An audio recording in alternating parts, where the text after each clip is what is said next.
नमस्कार, बहुत स्वागत है आप सभी का। मैं हूं आपके साथ करिश्मा। ये शुरुआत करते हैं हमारी खास पेशकश की और बात कोरोना के बढ़ते संक्रमण की करेंगे।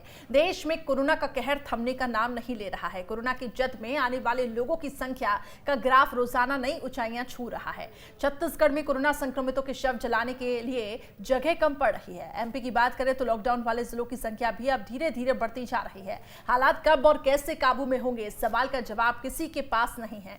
कैसे डरा रहा है कोरोना और कैसे डरा रहे हैं ये आंकड़े? हालात को काबू करने के लिए और क्या उठाए जा सकते हैं कदम? अगर इसी रफ्तार से फैला कोरोना तो आने वाले दिनों में और कितने खतरनाक हो सकते हैं हालात? इन्हीं तमाम मुद्दों पर विस्तार से हम करेंगे चर्चा के लिए खास मेहमान और हमारे सहयोगी भी होंगे साथ में मौजूद। लेकिन आगे बढ़ने से पहले देखिए इस रिपोर्ट को।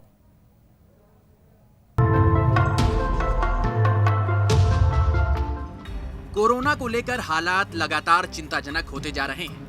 कोरोना पर लगाम लगाने में न मास्क काम आ रहा है, न सोशल डिस्टेंसिंग, न नाइट कर्फ्यू और न ही कोई सरकारी कवायद। हर 24 घंटे बाद जब कोरोना के आंकड़े सामने आते हैं तो माथे पर चिंता की लकीरें और ज्यादा उभर जाती हैं। कोरोना कब और कैसे काबू होगा, ये अपने आप में एक बड़ा सवाल बनकर रह गया है। बात अगर मध्य प्रदेश की करें तो एमपी में 24 घंटे में 2546 नए संक्रमित मिले हैं। 6 महीने बाद एक दिन में मिले इतने ज्यादा केस। इससे पहले 17 सितंबर 2020 को 2552 केस मिले थे।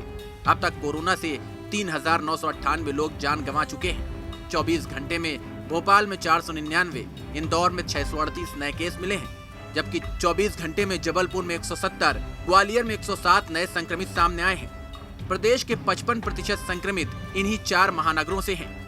20 से अधिक केस वाले शहरों की संख्या बढ़कर 25 हो गई है। महानगरों का ये हाल शनिवार से लेकर सोमवार तक लगने वाले लॉकडाउन के बाद है। हालात को देखते हुए 4 और जिलों में लॉकडाउन लगाने का फैसला लिया गया है। छिंदवाड़ा, बैतूल, रतलाम, खरगोन में 3 दिन सब कुछ बंद रहेगा।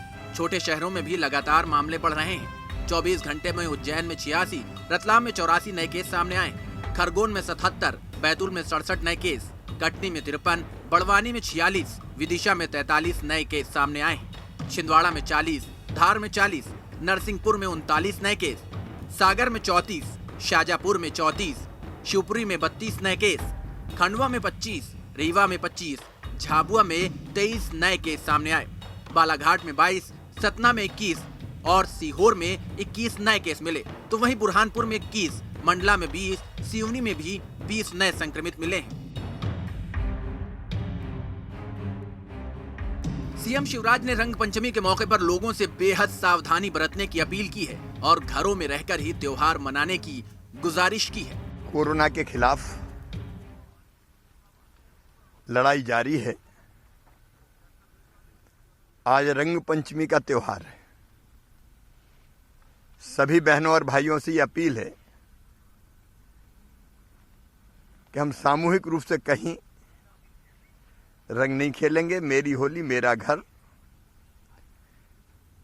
कोई जुलूस नहीं, कोई गैर नहीं, क्योंकि जिस गति से कोरोना बढ़ रहा है उसको रोकने के लिए संयम आवश्यक है।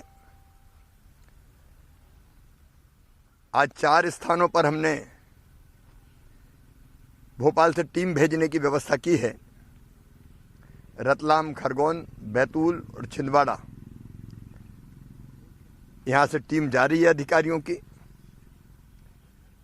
जहां संक्रमण ज्यादा है वहां रोकने की और क्या क्या व्यवस्थाएं की जा सकती हैं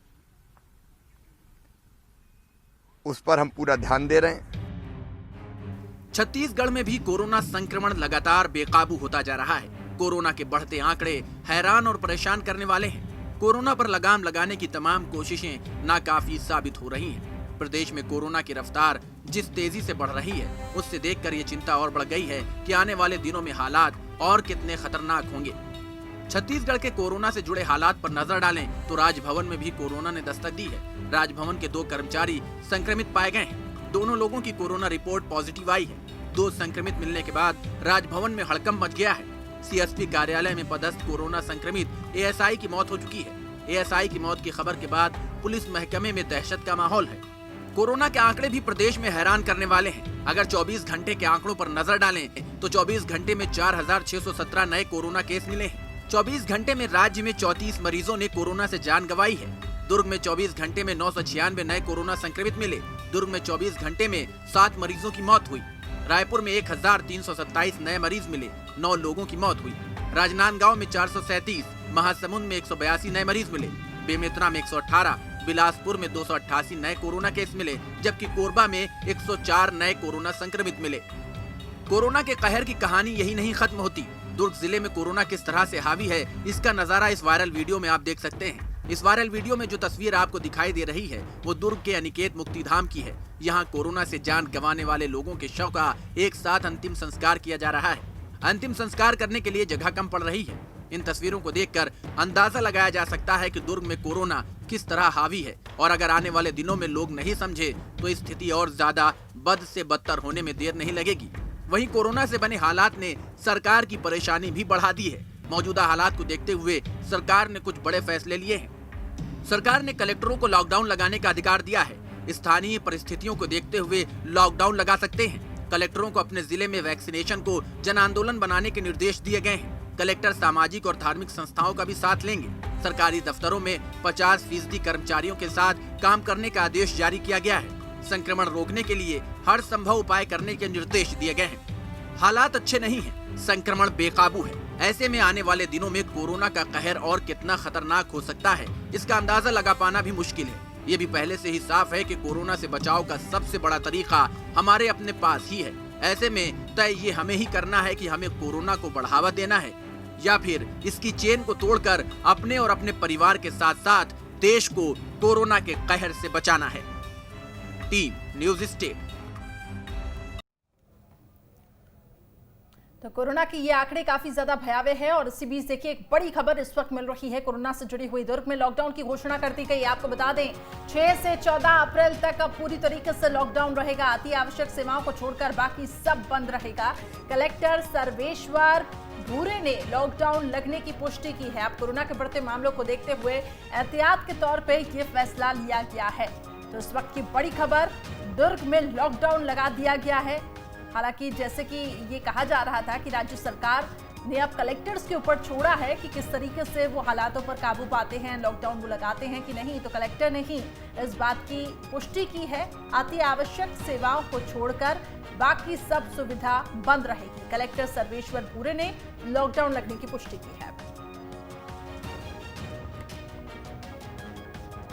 चलिए ज्यादा अपडेट के लिए मेरे सहयोगी दिलीप जुड़ चुके हैं दुर्ग से। इसके साथ ही कुछ और भोपाल के हालातों का भी जायजा, जिस तरीके से वहां पे स्थितियां बनती जा रही हैं, दीप्ति हमें वहां से रिपोर्ट देंगी। लेकिन सबसे पहले दुर्ग की तरफ रुख करते हैं। दिलीप मेरे साथ जुड़े हुए हैं।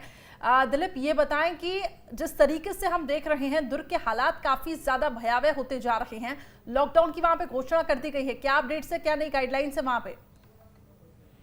देखिए करिश्मा, जिस तरह से हम पहले भी बात कर रहे थे कि दुर्ग में कोरोना का प्रकोप सबसे ज्यादा है, पूरे अगर छत्तीसगढ़ की बात करें तो सबसे ज्यादा दुर्ग में ही कोरोना के पॉजिटिव केस मिल रहे हैं और मौतें हो रही है। कल हमने कलेक्टर दुर्ग सर्वेश्वर नरेंद्र भूरे से बात की थी कि कल सीएस से जो मीटिंग ली थी उन्हें मालूम थी कि क्या स्थिति रहेगी दुर्ग में, क्या हर जिले में कोरोना कंट्रोल में है, इसकी सारी चर्चा की थी। लेकिन अभी जो ताजा अपडेट जो होता है कि दुर्ग कलेक्टर ने 6 से 14 तारीख तक संपूर्ण लॉकडाउन का आदेश जारी कर दिया गया है। अति आवश्यक चीजें ही चल पाएगी, बाकी टोटल लॉकडाउन कर देगी। जिस तरह से दुर्ग में जो कोरोना फैला हुआ है, अगर आंकड़े की बात करें तो अब तक 9,883 केसेस जो दुर्ग में है जो एक्टिव केस है, और वहीं अगर मौतों की बात की जाए तो 754 लोगों की कोरोना से मौत अब तक हो चुकी है। स्थिति काफी भयावह है और जल्द ही इसको निर्णय भी लेना था। जिस तरह से मुख्यमंत्री भूपेश बघेल ने ट्वीट करके सारे कलेक्टरेट को ये निर्देश दिया था कि आप अपनी आवश्यकता अनुसार अपने जिले में आप लॉकडाउन लगा सकते हैं। तो कहीं न कहीं उसी का नतीजा है कि अब बेमेतरा के बाद दुर्ग में संपूर्ण लॉकडाउन लग चुका है। 6 से 14 तारीख तक लॉकडाउन रहेगा और अति आवश्यक चीजें ही जो आवागमन कर पाएगी। लेकिन सबसे बड़ी बात यह है कि कोरोना को कैसा रोका जाए, टेस्टिंग कैसे बढ़ाई जाए। सिस्टम की बात है कि टेस्टिंग की बात की जाए तो टेस्टिंग की किट जिले में नहीं है। जिले जैसे कि कल हमने कलेक्टर से बात की थी तो उन्होंने बोला था कि हमारा दैनिक एवरेज 20,000 वैक्सीनेशन कर रहे हैं, लेकिन हमारे पास अब 17,000 बचे हुए हैं। ऐसे में कैसे वैक्सीन लगेगी? तो कहीं ना कहीं राज्य सरकार को ये सोचना होगा कि जो वैक्सीन का खेत है वो एक मुश्त से सारे जिलों को भेज दिया जाए ताकि वैक्सीनेशन का काम ना रुके। कहीं ना कहीं जी दिलीप, एक और खबर है, एक और आंकड़े जो सामने आ रहे हैं उसके अनुसार दुर्ग भिलाई के 4 मुक्तिधाम में ही इस दौरान 146 कोरोना संक्रमित मरीजों के शव जलाए गए हैं। यानी कि आप मरने वालों की भी संख्या बढ़ती जा रही है, ये काफी ज्यादा चिंतनीय है। यानी कि हम ये माने कि नया वेरिएंट काफी ज्यादा घातक है। निश्चित तौर पे जो देखिए दुर्ग जिले काफी संवेदनशील हो चुका है कि कोरोना काफी हावी हो चुका है और जो मरने वाले के आंकड़े हैं वो दिन प्रतिदिन बढ़ते जा रहे हैं। हालांकि स्वास्थ्य विभाग के जो आंकड़े हैं वो कहीं ना कहीं वो बता रहे हैं कि 7 दिनों में 31 लोगों की मौत हुई है। लेकिन जो बात निकल के सामने आ रही है, जो मुक्तिधामों में जिस तरह से कोरोना के पेशेंट को अंतिम संस्कार किया जा रहा है, वहाँ के लोग जो पहुंच रहे हैं उनके पास बाकायदा कोविड रिपोर्ट है और कोविड से मौत होने की पुष्टि है। लेकिन जो स्वास्थ्य विभाग है वो कहीं ना कहीं अपने आंकड़े कम बता रहा है। लेकिन हाँ, स्वाभाविक तौर पर है कि मौतों का आंकड़े लगातार बढ़ रहे हैं और मौत काफी हो रही है। कहीं ना कहीं आने वाले समय में तो ऐसा लगता है करिश्मा की जिले में कोरोना के मरीज ज्यादा हो जाएंगे और बेडें कम पड़ जाएगी। वही मुक्तिधाम में अब लोग की जगहें कम रहेगी जलाने की। ठीक है, लेकिन दिलीप, ऐसी क्या वजह रही कि दुर्ग में कोरोना बेकाबू हो गया? क्या लापरवाही लोगों की तरफ से बढ़ती गई, प्रशासन की तरफ से क्या जागरूकता अभियान नहीं चलाया गया? कहाँ चूक हो रही है?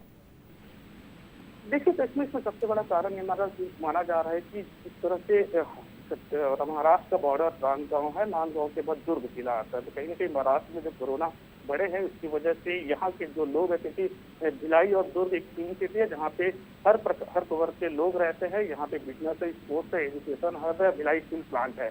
कहीं ना कहीं यहाँ पे लोग का जाना बहुत ज्यादा है, इसी वजह से इस बढ़ने के चांस है। लेकिन हाँ, एक बात आपने सही कहा कि प्रशासन की चूक इसमें जरूर है। प्रशासन हालांकि नियमित करने की लोगों से अपील कर रहे हैं कि आप कोविड के नियमों का पालन करें, सब कुछ करें। लेकिन यानी कि अब कहीं ना कहीं लोगों की भी लापरवाही और प्रशासन की भी तरफ से यहाँ पे कुछ लापरवाही निकलकर सामने आई है। बने रहे मेरे साथ, आगे भी आपसे जानकारी लेते रहेंगे। इसी बीच देखिए, राजधानी भोपाल से एक बड़ी खबर, जेपी अस्पताल में एक बड़ी लापरवाही निकलकर सामने आई। परिजनों को कोरोना मरीज का शव सौंप दिया गया। अब पुलिस के दखल के बाद निजी वाहन से शव को उतारा गया। इससे पहले भी कई बार ऐसी लापरवाही निकलकर सामने आई है। मृतक के परिजनों ने अस्पताल प्रबंधन पर कई गंभीर आरोप लगाए। अस्पताल प्रबंधन की लापरवाही के चलते मौत हुई है, परिजनों ने कहा है।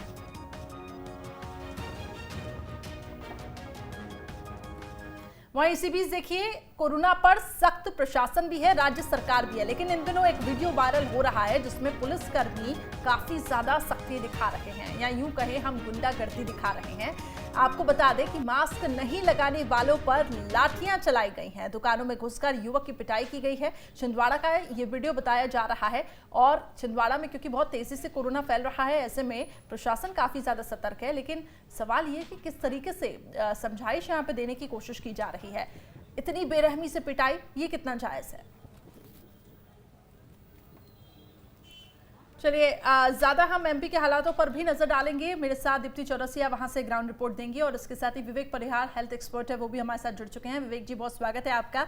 सबसे पहले दीप्ति, आपकी तरफ मैं रुक करूंगी। एमपी के इस वक्त क्या हालात है? क्योंकि हम देख रहे हैं छिंदवाड़ा में अभी जो वीडियो हमने अपने दर्शकों को दिखाया, काफी सख्त वहां पे प्रशासन दिख रहा है।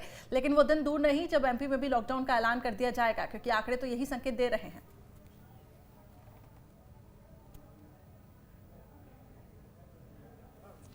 बिल्कुल करिश्मा, हालात मध्य प्रदेश के भी बहुत अच्छे नहीं है। खासकर अगर हम बात करें कुछ जिलों की, जिसमें इंदौर और भोपाल तो बिल्कुल शामिल है, तो इंदौर भोपाल के अलावा जबलपुर, छिंदवाड़ा, बैतूल, रतलाम और खरगोन, ये वो ज़िले हैं जहां बहुत तेज़ी से संक्रमण बढ़ रहा है।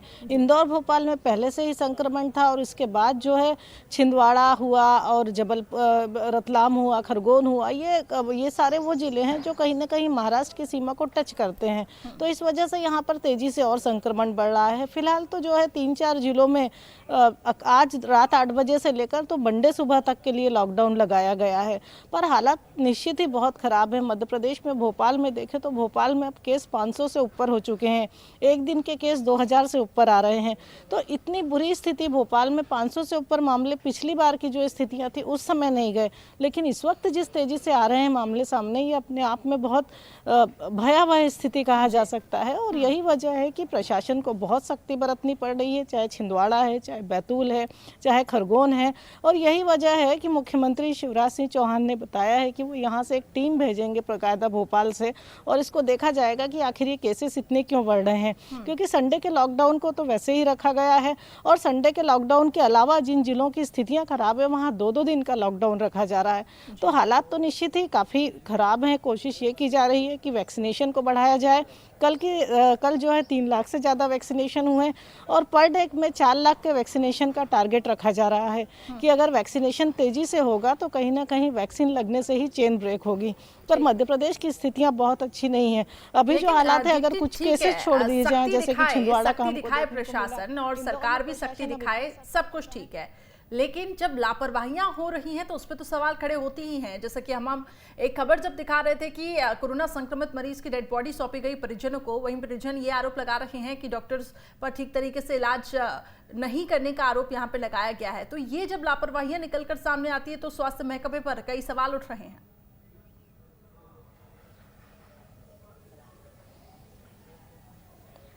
बिल्कुल करिश्मा, कई सारे सवाल उठ रहे हैं, और जेपी हॉस्पिटल में आज नहीं बल्कि इससे पहले भी 2-3 बार इस तरह की चीज़ें सामने आ चुकी हैं कि किसी एक पेशेंट का वैक्सीनेशन हुआ, वैक्सीनेशन के बाद उसकी तबीयत बिगड़ी, फिर वो अचानक अपने घर चला गया। तो इस तरह की लापरवाहियां लगातार देखने में आ रही हैं। हालांकि इस पर्टिकुलर मामले में जेपी हॉस्पिटल के प्रबंधन का कहना है कि मरीजों की मौत ऑक्सीजन की कमी से नहीं हुई। जो मरीजों की मौत हुई है वो पहले ही क्रिटिकल कंडीशन में आए थे। और जहाँ तक डेड बॉडी सौंपी जाने की बात है तो अस्पताल प्रबंधन का ये तर्क है, उनका कहना बनता है कि जो परिजन थे वो प्रोटोकॉल भूल गए थे और डेड बॉडी लेने की जिद करने लगे। फिर उसके बाद जब उनको समझाया गया तो उन्होंने वापस मान ली बात। लेकिन ये बात कहीं से हजम नहीं होती, क्योंकि जब परिजन भी जानते हैं कि डेड बॉडी जिस व्यक्ति की डेथ हुई वो कोरोना संक्रमित था, तो वो इस तरह की जिद कैसे कर सकते हैं। और दूसरी बड़ी बात कि एक बार आपने उसको बॉडी को सौंपा, फिर समझाया, फिर वापस ली, मतलब कहीं ना कहीं लापरवाही तो है जो इतनी बड़ी बात सामने आई है। हालांकि अस्पताल प्रबंधन बहुत तरह की बातें दे रहा है, बहुत तरह की बातें कह रहा है, बहुत तरह की सफाई बता रहा है कि नहीं ऐसा नहीं, इस वजह से हुआ, ऑक्सीजन की कमी नहीं थी, पेशेंट क्रिटिकल थे, हमने डेड बॉडी नहीं सौंपी थी, प्रोटोकॉल भूल गए थे, फिर हमने समझाया। तो ऐसी तमाम तरीके की बातें हैं, लेकिन कहीं ना कहीं लापरवाही है, इसीलिए इतनी बड़ी बात सामने आई। और इससे पहले भी वैक्सीनेशन को लेकर भी जेपी हॉस्पिटल में इसी तरह की बात सामने आई थी। अब करिश्मा, बड़ी बात यह है कि कोविड सेंटर सारे बंद कर दिए गए हैं। इसके यही वजह है कि जो अब अस्पताल है उन पे सारा प्रेशर आ रहा है एक साथ। जी, आपने सही कहा। लेकिन अगर परिजन प्रोटोकॉल भूल गए थे तो क्या डॉक्टर्स भी प्रोटोकॉल भूल गए थे क्या? ये बात सही में हजम नहीं हो रही है। विवेक परिहार जी, आपके पास आना चाहूंगी।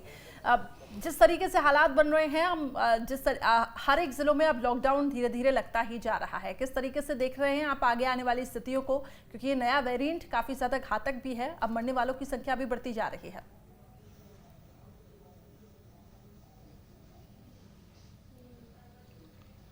बिल्कुल करिश्मा जी, बिल्कुल, क्योंकि पिछले कुछ दिनों में 2-3 दिनों में देखेंगे कि जो आंकड़े हैं वो पिछली साल के जो अगस्त और सितंबर में आंकड़े थे उससे डबल पेशेंट्स आ रहे हैं। और सबसे इंपॉर्टेंट जो चीज है वो है डेथ रेट। जो डेथ रेट है वो बढ़ रही है, ये बहुत बड़ी चिंता का विषय है। और कहीं ना कहीं इसमें जो है प्रशासन की भी और मेडिकल फैसिलिटीज जो हम लोगों ने पहले तैयार की थी, 1 साल में मेहनत करके जो प्रशासन ने सब चीजें तैयार की थी, कहीं ना कहीं वो हमें तैयारी दिख नहीं रही है। क्योंकि डेथ रेट का बढ़ना मतलब सही से इलाज ना होना, और पेशेंट्स में भी जो अवेयरनेस थी, जो लोगों में अवेयरनेस थी, वो भी जो है वो काफी कम हो गई है। उसके जिम्मेदार भी जो है लोग खुद भी हैं और प्रशासन भी कहीं ना कहीं जिम्मेदार है। जो जेपी हॉस्पिटल का केस जो अभी हुआ है, आप रिसेंटली देखेंगे, तो लोगों में कॉन्फिडेंस कैसे आएगा? ऐसे अब जब हम ऐसे एग्जाम्पल, आप राजधानी भोपाल में ऐसे केसेस होंगे तो आप पेरीफेरी में जो पेशेंट्स हैं और व्यवस्थाएं हैं उनसे क्या उम्मीद कर सकते हैं? तो सबसे पहले इन व्यवस्थाओं को ठीक करें। जो भी चीजें, जो भी पेशेंट्स हैं, और दीप्ति जी ने कहा कि क्वारंटाइन सेंटर्स हैं, बिल्कुल सही बात है। जो क्वारंटाइन सेंटर्स हैं वो बंद कर दिए गए हैं। अब पता नहीं ये कब खोलेंगे, समझ नहीं आता। अभी इतना पीक लेवल जो चल रहा है पेशेंट्स का, अभी तक क्वारंटाइन सेंटर्स और कोविड सेंटर्स दोबारा खोल लेने चाहिए थे, जो बीच में बंद किए गए थे, लेकिन अभी तक जो है उनको खोला नहीं गया है। और पहले मैं देखता था कि चीजें जो है पेपर्स में पूरी चीजें जो जनता को रोज मैसेज पहुंचता था कि नंबर ऑफ बेड्स इतने खाली हैं, इतने हॉस्पिटल्स हैं, कोविड सेंटर्स हैं, इतने क्वारंटाइन सेंटर्स हैं, वो सब जानकारियां लोगों को मालूम ही नहीं है। तो लोगों की नजर में तो बिल्कुल जो है वो बंद है। तो लोग जो थोड़े बहुत क्रिटिकल भी हो रहे हैं वो अपने आप को घर में रह के इलाज करना पसंद कर रहे हैं। तो ये सब चीजें जो है लोगों तक पहुंचानी पड़ेंगी आपको। आपने योजनाएं तो बना दी, उनका इम्प्लीमेंटेशन जो है और ये जितनी व्यवस्थाएं हैं वो सब लोगों तक समझाने के लिए आपको प्रशासन को जो है लगाना पड़ेगा इसके पीछे। जी बिल्कुल, प्रशासन को जोर इस पे लगाना ही पड़ेगा। और जिस तरीके से हालात एमपी और सीजी के बने हुए हैं, खासतौर से छत्तीसगढ़ के, अब तो छत्तीसगढ़ में ये बताया जा रहा है कि राज्य सरकार ने कलेक्टर को अब ये जिम्मेदारी सौंप दी है कि राज्य की स्थिति और जिले की स्थिति को देखकर फैसला ले। दीप्ति, जिस तरीके से छत्तीसगढ़ में हमने देखा कि पहले सरकार ने ये स्पष्ट किया कि लॉकडाउन हम नहीं लगाएंगे, इस पक्ष में हम हैं नहीं, लेकिन जब स्थितियां भयावह होती गई, हाथ से निकलती गई, तो आखिरकार कलेक्टर को ये जिम्मेदारी सौंप दी गई। क्या भोपाल में कुछ ऐसे संकेत आपको दिखाई दे रहे हैं?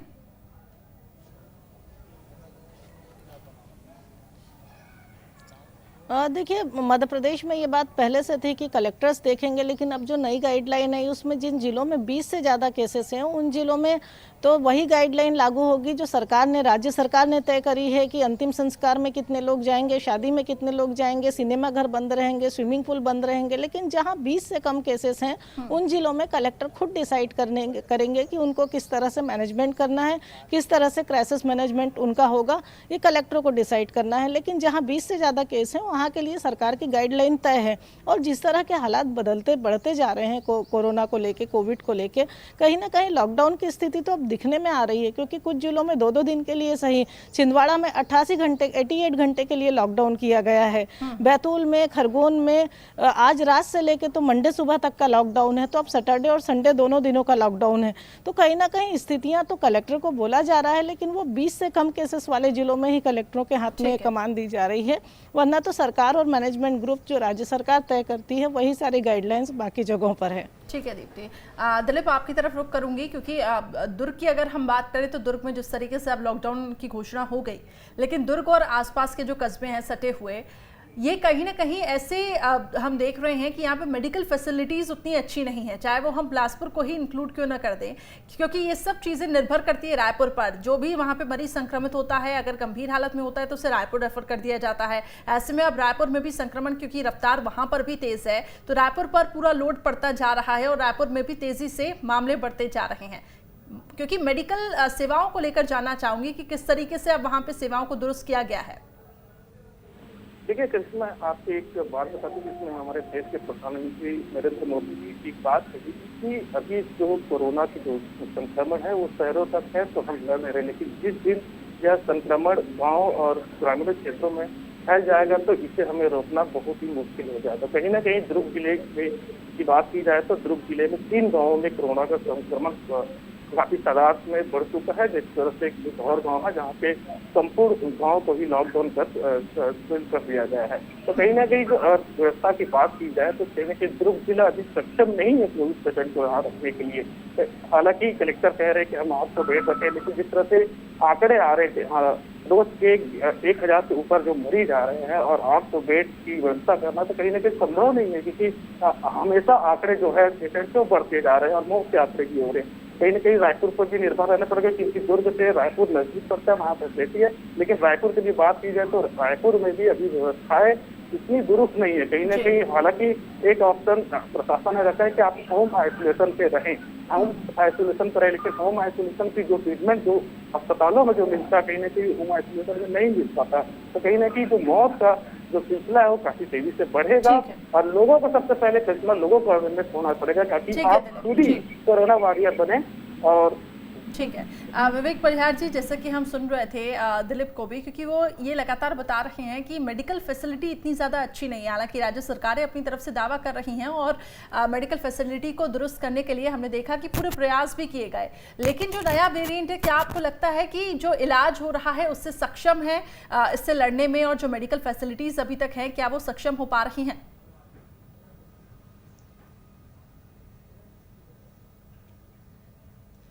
देखिए करिश्मा जी, अपनी मेडिकल फैसिलिटीज तो इंडिया में और सब जगह जो है डॉक्टर्स काफी अच्छे हैं मेडिकल उसमें, लेकिन परंतु मैं बता रहा हूं ना कि प्रॉब्लम ये है कि पेशेंट जो है वो प्राइमरी स्टेज में जो है हॉस्पिटल या क्लिनिक तक या डॉक्टर तक पहुंच नहीं पाता है। तो प्रॉब्लम तो जब वो अपनी टर्शरी स्टेज और क्वार्टरनरी स्टेज जो होती है कोविड की, जब वो लंग्स में उसके इन्फेक्शन हो जाता है बहुत ज्यादा, तब जाके वो कहीं डॉक्टर को दिखाता है या हॉस्पिटल तक पहुंच पाता है। तो ये चीजें जो है प्राइमरी चीज, जैसे फीवर क्लिनिक बनाए थे मध्य प्रदेश सरकार ने, फीवर क्लिनिक जगह जगह बना रखे हैं, तो ये लोगों को मोटिवेट करना कि आप जरा सा बुखार आए, ये सब आए, ये सब चीजें जो है बीच में बहुत अच्छी प्रशासन ने चलाई थी, मुहिम चलाई थी। लेकिन अभी जो है बिल्कुल डल हो गया है। लोगों को बुखार है, सर्दी खांसी है, वो मेडिकल स्टोर को भी से दवाई लेके और अपने आप खा रहे हैं। जब उनकी स्थिति बहुत गंभीर हो जाती है तब जाके वो कहीं पहुंचते हैं। तो मेडिकल फैसिलिटीज तो बहुत अच्छी है, परंतु जब पेशेंट वहां तक पहुंच ही नहीं पाता है इलाज, तो उसको इलाज मिल नहीं पाता है, तो ये बड़ी दिक्कत है। तो इसलिए डेथ रेट है वो भी आप देखेंगे पिछले 5-6 दिन में डेथ रेट भी काफी बढ़ गया है। ठीक है, आपने ये बिल्कुल सही कहा। दीप्ति, संक्षिप्त में जवाब चाहूंगी, समय की कमी है। जिस तरीके से डॉक्टर विवेक परिहार जी कह रहे हैं कि आप लोग घबरा रहे हैं हॉस्पिटल जाने में और इसके साथ ही खुद ही घर पे अपना इलाज कर रहे हैं, तो होम आइसोलेशन कितना सेफ है? और अब क्योंकि ये नया वेरिएंट है तो सरकार ने क्या इसको लेकर कुछ गाइडलाइन जारी की है?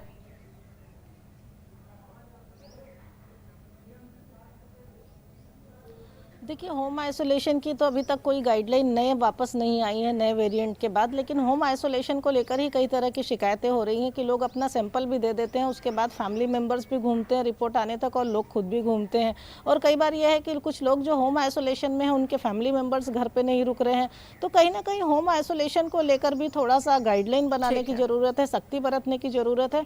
और इस वक्त जो स्थितियाँ हैं कि बहुत छोटे छोटे जोन बन रहे हैं, पहले बीच में वो भी और कुछ जिलों में तो वो भी खत्म हो चुके हैं। लोगों को पता ही नहीं होता है कि उस फैमिली में कोई कोविड पेशेंट है या नहीं है। अगर इस तरह की इंफॉर्मेशन कहीं ना कहीं अवेयरनेस की कमी है। ठीक है, बहुत बहुत शुक्रिया दीप्ति हमारे साथ जुड़ने के लिए। साथ ही दिलीप भी हमारे साथ जुड़े थे, बहुत बहुत शुक्रिया। डॉक्टर विवेक परिहार जी, बहुत बहुत शुक्रिया हमारे साथ जुड़ने के लिए।